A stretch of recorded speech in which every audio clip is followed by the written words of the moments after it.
నమస్తే. Welcome to our channel. నేను మీ ప్రియాంకారావు.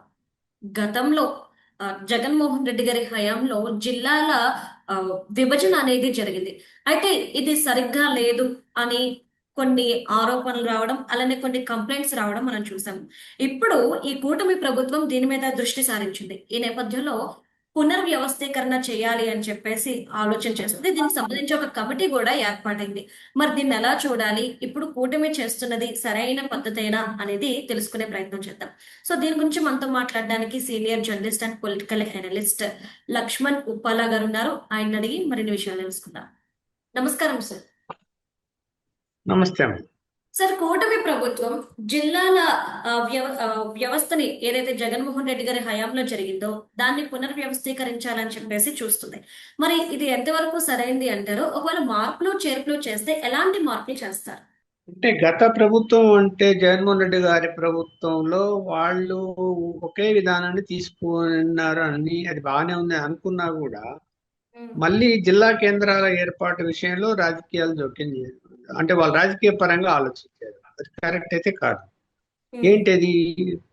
ఇప్పుడు 25 పార్లమెంటు నియోజకవర్గాలకు ఆయా పార్లమెంటును పరిధిని తీసుకొని ఒక జిల్లాగా ఏర్పాటు చేయాలి అనేటువంటిది ఒక పాలసీ తీసుకొని, ఉమ్, ఏజెన్సీ ప్రాంతంలో కొంత డిస్టెన్స్ అంతా ఎక్కువ ఉంది కాబట్టి ఒక మన్యం జిల్లాని కొత్తది క్రియేట్ చేసి మొత్తం 26 జిల్లాలుగా నిర్ణయించారు. ఉమ్, ఉన్న 10 జిల్లాలని 26 జిల్లాలు చేశారు. ఉమ్, ఇప్పుడు 26 జిల్లాల్లో మన్యం ఏజెన్సీ ప్రాంతం పోక మిగతా అన్ని పార్లమెంట్ పరిధిలు, అంటే ఒక్కొక్క పార్లమెంట్కి ఒక జిల్లా. ఉమ్, ఇప్పుడు పార్లమెంట్కి ఒక జిల్లా అంటే మీకు పోనీ ఆ నిర్ణయం కరెక్ట్ గా ఉంది అంటే ఉమ్, ఆ ఆ పార్లమెంట్ పరిధిలో జిల్లా కేంద్రం కరెక్ట్ గా ఉంది అంటే నీకు ఒకటే ఎగ్జాంపుల్ చెప్తాను. మా కడప జిల్లా. ఉమ్, కడప జిల్లాలో అన్నమయ్య జిల్లా అని కొత్తది ఏర్పాటు చేశారు. చేసినప్పుడు ఏంటి, చిత్తూరు జిల్లాలోని కొన్ని అసెంబ్లీ, అంటే అది రాజంపేట పార్లమెంట్ పరిధి, రాజంపేట పార్లమెంట్ పరిధిలో కడప జిల్లాలో 4 అసెంబ్లీ నియోజకవర్గాలు ఉంటాయి, 3 చిత్తూరు జిల్లాలో ఉంటాయి.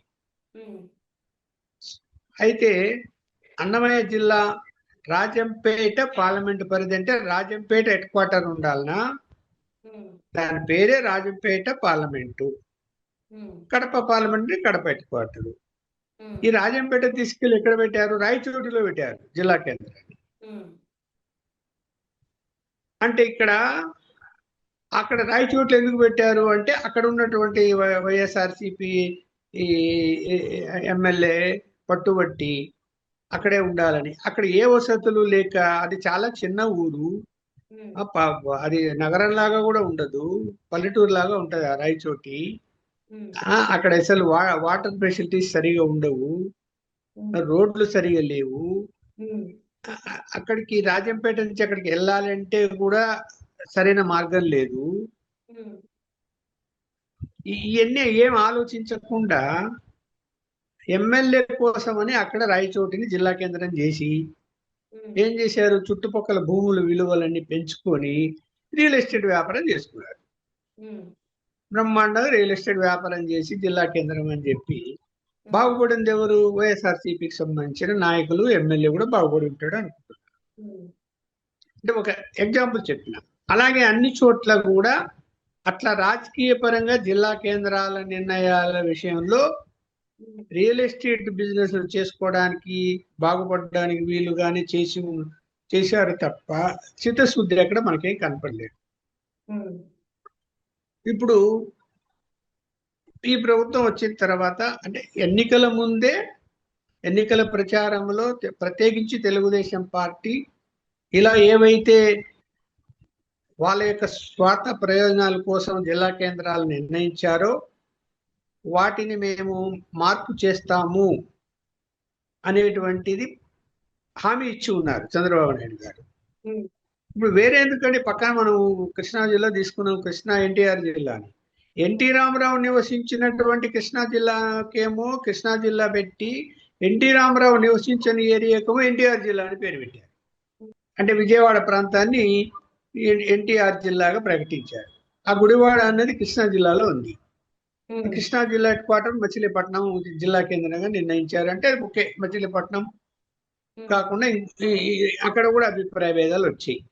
అరే, ఎన్టీ రామారావు గారికి పేరు పెట్టేటప్పుడు కనీసం ఆయన నివసించినటువంటి ప్రాంతానికి ఆ పేరు పెట్టకుండా పక్క ప్రాంతానికి పెట్టారు ఏంటి అని కూడా విమర్శలు వచ్చాయి అప్పట్లో. ఇక్కడ జిల్లా కేంద్రాల నిర్ణయాల విషయంలోనే రాజకీయంగా ఆలోచించుకునే వాళ్ళు వాళ్ళ యొక్క స్వార్థ ప్రయోజనాల కోసం వాటిని ఏర్పాటు చేశారు. అయితే ఇప్పుడు ఈ కూటమి ప్రభుత్వము తిరిగి అలాంటి పని చేయకూడదు. ప్రజాభిప్రాయం తీసుకోవాలి, జిల్లా కేంద్రం ఎక్కడ ఉండాలి, దానికి ఒక శాస్త్రబద్ధమైనటువంటి ఆలోచన ఉండాలి. అందువల్ల సబ్ కమిటీ వేశారు. సబ్ కమిటీ అన్ని పూర్వపరాలు పరిశీలించి ఎక్కడ ఏంటి, అలాగే జిల్లా పేర్లు కూడా మారుస్తామని చెప్పారు. సబ్ కమిటీకి ఇచ్చినటువంటి అజెండాలో జిల్లా పేర్లు అవసరమైతే మార్పులు చేయాలి. అలాగే నగరాల పేర్లు ఏమైనా ఉంటే కూడా కొన్ని మార్పులు చేసుకోవచ్చు. ఇవన్నీ కూడా అందులో ఉన్నాయి. ఉన్నప్పుడు అవన్నీ ఇప్పుడు వాళ్ళు పరిశీలించి వాళ్ళ కమిటీ మీటింగ్ అయింది. ఆ మీటింగ్ లో కొన్ని చర్చించి ఉంటారు. సబ్ కమిటీ అంటే కేబినెట్ సబ్ కమిటీ మీటింగ్ జరిగింది. జరిగినప్పుడు సరిదిద్దాలి. ఈ సరిదిద్దాలి అంటే ఇప్పుడు చూడు, నేను ముందు చెప్పిన ఎగ్జాంపుల్ ప్రకారం ఏంటంటే రాయచోటి బదులు రాజంపేటని జిల్లా కేంద్రంగా చేసే అవకాశాలు ఉన్నాయి. ప్రజలంతా అదే కోరుకుంటున్నారు. కాబట్టి అలాంటి నిర్ణయమే వస్తుందని నేను భావిస్తున్నాను. కేబినెట్ సబ్ కమిటీ నిర్ణయం కూడా అలాగే వస్తుంది. దాని తర్వాత సరే మళ్ళీ పూర్తి కేబినెట్ సమావేశంలో నిర్ణయం తీసుకోవాలి. మళ్ళీ అసెంబ్లీలో బిల్లు పెట్టాలి. ఏదో చేస్తారనుకోండి. ఇలా అన్ని సరిదిద్దగలిగితే మంచి పేరు వస్తుంది ఖచ్చితంగా కూటమికి, ప్రజాభిప్రాయం మేరకు. వీళ్ళు కూడా రాజకీయం అయితే చేయవు. Okay, right. Thank you so much sir.